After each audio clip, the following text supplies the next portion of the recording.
Hey everybody.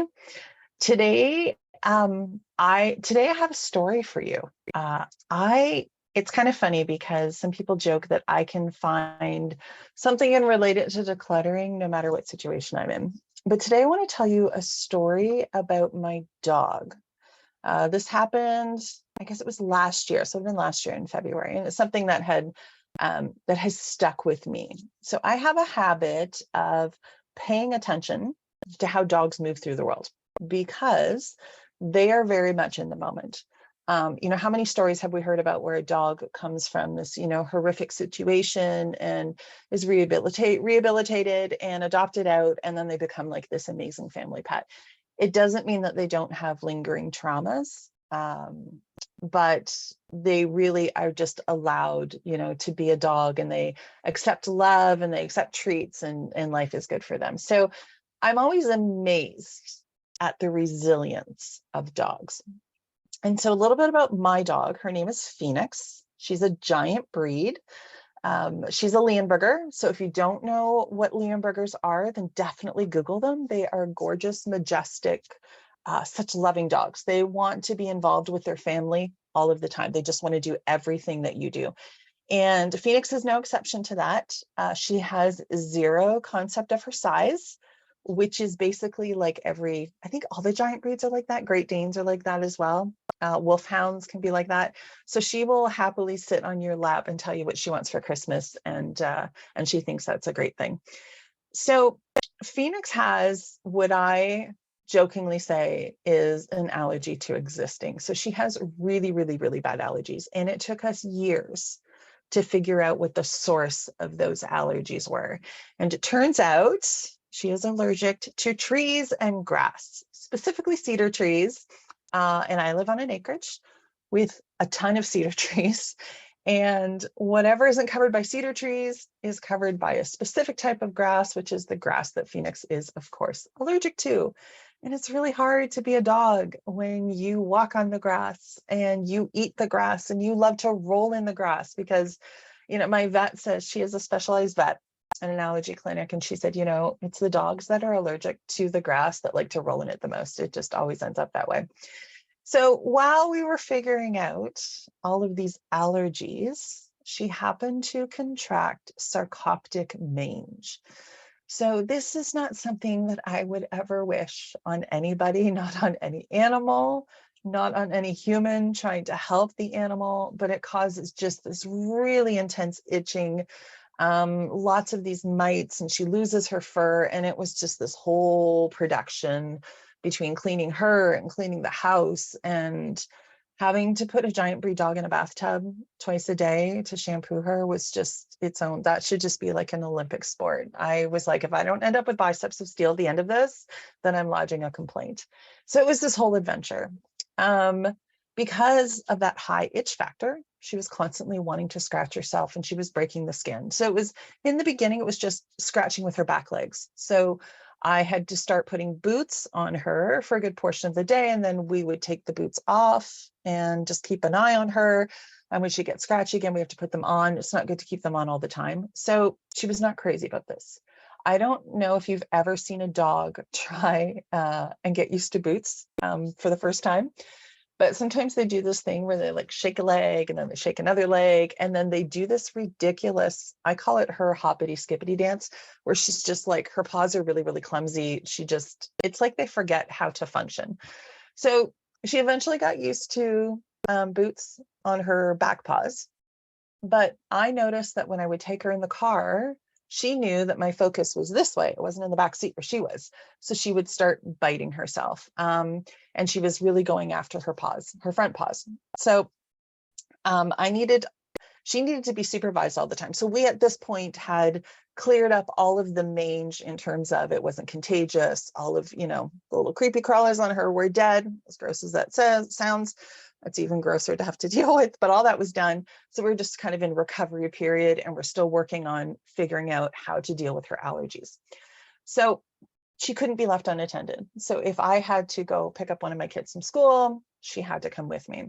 And so I had decided I was going to put the front boots on her so she wasn't biting at her ankles and her paws while I was driving.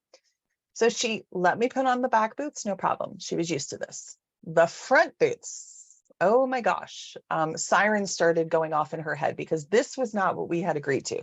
We'd agreed to boots on the back feet, not on the front feet. And this was a challenge because I was having to be creative in how I was going to keep her safe and get her back on her road to good health, and also make it safe for me to drive without constantly having to keep an eye on her. So the poor pup at this point, she had her back boots on. She also had the world's largest cone of shame. The bigger the dog, the bigger the cone. I swear it could like pick up foreign radio signals. It was just massive. So then, of course, I am subjecting her to this indignity going, okay, now you need front boots as well. And when I went to put them on, something really interesting happened. When I put her back boots on, she just stands, she lets me put the boot on, I Velcro it up, we're all great. When I went to put the front ones on, she became like a pile of jello. She just like, she collapsed. She was just like, not collapsed because anything bad happened. She just made her whole body go completely limp, including her front paws. So trying to put boots on a dog who's just got like, flimsy paws, that was a whole other Olympic sport. That was a whole other adventure. So, but the whole reason in her mind was, I don't want you to do this. So I'm just going to go limp in the hopes that you are completely unsuccessful. She was going to make it as difficult as she could for me. And I understood why, right? So I eventually got all the boots on, and I put her leash on, and I told her that we were going to go for a ride, sorry. And she completely forgot how to walk. She was convinced that there was no way that she could stand up. And so she was laying on the living room floor, and that's my front door opens up into my living room. So I went and opened to the front door and reminded her, outside is the truck, and we're going to get in the truck and we're going to go for a ride. And like, rides are her favorite thing ever, right? But she was completely dead weight. And basically, when you looked at the situation, she was instantly paralyzed because she didn't like this new thing. Okay. She thought the whole process was ridiculous, and I don't blame her. I kind of agree. And she refused to be a willing participant. Okay. So this brings me to an important part of the story. How many times when we're faced with something new or something scary, do we act like a dog who has to wear boots, right? Sometimes we forget how to function. We're constantly just kind of like, diving headfirst into overwhelm and anxiety. We want to hide in a blanket fort and like eat cookies. And I'm all for cookies and blanket forts, right? We zone out on our phones or in front of Netflix until we get that like really annoying screen that keeps asking us if we want to continue watching because we've been at it for so long. And frankly, I just think that's rude. Like, Netflix, just let us love what we love. But you know what I'm talking about, right? Like, we're even getting these signs from these outward forces saying, are you sure you want to keep making this decision to stay where you are? So we basically go emotionally vacant, okay, in the hopes that whatever's being asked of us, it won't require us to be a willing participant in exchange for something that we didn't feel prepared for, right? That's really what anxiety, when they go hand in hand, that's really what's happening. We all of a sudden feel forced to participate in something that we didn't see coming, that we don't like the feeling of. So in psychology, sometimes we describe this as like leaving our bodies. Okay, so we're not being really present in our bodies. We're feeling really disconnected. And we don't want to acknowledge what the problem is or how it's making us feel. So that's at that point, we're doing anything that we can to distract ourselves. So sometimes that's the feeling and the reaction that we get when we look at our space and we feel overwhelmed, okay? Or we don't want to get out of bed and face a new day because we feel lost, because we feel depressed, and again, because we feel overwhelmed, right? So when we don't know where to start, things can feel really insurmountable. So back to Phoenix. So now she's still laying there on the living room floor, right? She's facing the front door, her and her massive cone, they've zoned in on the front door. And the whole reason why I had to put all 4 boots on her was because we had plans to go for a ride. So what did she do after she convinced herself that she couldn't walk if she was wearing boots? I had to remind her of what the positive thing was. So the positive thing was, hey, Phoenix, we're going to go for a ride. And she realized that on the other side of fear and refusal was a car ride. So to her, that's freedom, that's adventure, that's like a million smells. And all of that is way better than laying in your super annoying boots on the living room floor where nothing's happening. So she got up and she kind of looked at me. I swear if dogs could roll their eyes, she would have rolled her eyes, right? And she took one little step, and I think she kind of had to figure out that the floor wasn't lava. Like, she's like, okay, I'm not going to die. And then she did that little like ungraceful hoppity skippity jump, and she learned to adapt. So what can we learn from that, right? So it probably helps that I was like cheering her on and telling her how brave and how beautiful she was, and she was the most bravest puppy that there ever was, and how much I loved her. But here's the key. I intentionally chose a voice of kindness. Okay. I didn't shame her or force her or make her feel badly for not jumping up right away. And I think that is such a vital lesson that we can learn, not only for how we treat others, but also for the way that we talk to ourselves, right? So if you think about when you feel stuck and when you feel overwhelmed and things feel insurmountable, what voice do you use when you're faced with something you're feeling resistance to? And is that serving you, or is it holding you back? Okay, that's something I want you to think about, because maybe what we all actually need is a voice of kindness, right? We need to remind ourselves that we're brave and beautiful and absolutely capable.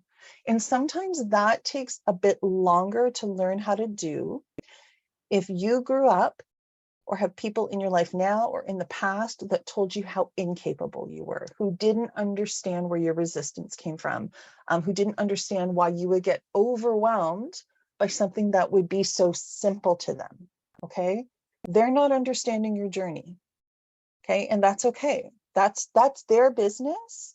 That doesn't have anything to do with you as a person. So if you are internalizing that you are less than because you feel overwhelmed and can't take a coffee mug to the kitchen sink because it just feels like too much right now, I don't want you to shame yourself for that, right? If you talk yourself through a moment with kindness, you're going to be more successful, because I say this all the time.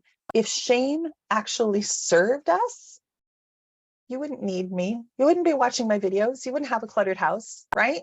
But shame doesn't serve us. It doesn't make us actually want to get up and do the thing.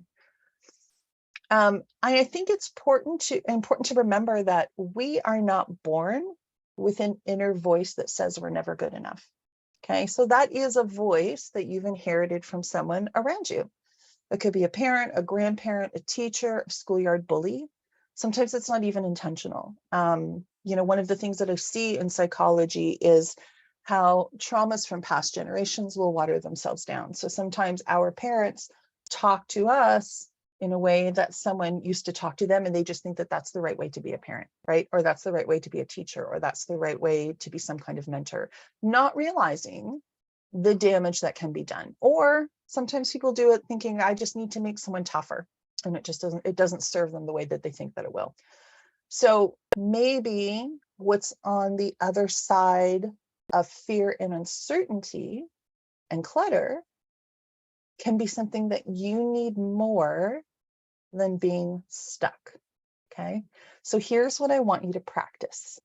I'd like you to reframe a thought that is holding you back.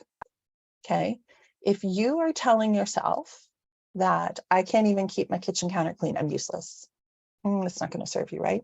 Plus, it's just not true. You are so useful and so good in so many other things. So if you're struggling with your kitchen, okay, you're struggling with your kitchen. We can change that. We can learn new habits. We can make different intentional decisions. And so you can say to yourself, okay, so my kitchen is cluttered. I'll just deal right now with 3 things. Maybe you wash 3 dishes. Maybe you put 3 things into recycling.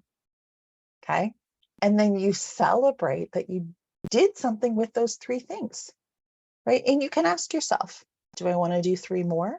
We actually can declutter our spaces with micro decisions. Okay. We don't have to do big marathon cleaning sessions. We can do micro decisions. And if you right now, if 3 was enough, then you have full permission to walk away and not an ounce of shame. You did a thing, right? And if you can't even deal with the 3 things right now, that's okay, because you get to come back to it, because unfortunately our clutter waits for us, right? So you may say, you know what, I'm going to do this other thing and then I'm going to come back. Or maybe you just deal with one thing. But I want you to remember that micro decisions, when you keep making micro decisions, they all keep stacking on top of each other, right? And that's going to serve you and it's going to serve your space. So practice the reframe game. If you want more support, share it with me in the comments, right? I will look for those comments. And be sure to check out the About section on my profile here, because I've got a free Facebook group. I've got an email list. I do have a paid membership program. If you are someone that wants more direct support, we would love to have you in our community. And you will find that in the About section under products. And I also just have regular coaching videos. If you're a DIY person and you're just like, I just need help on some specific topics, I've got 8 videos for you. You can just purchase that on your own and go do your own thing.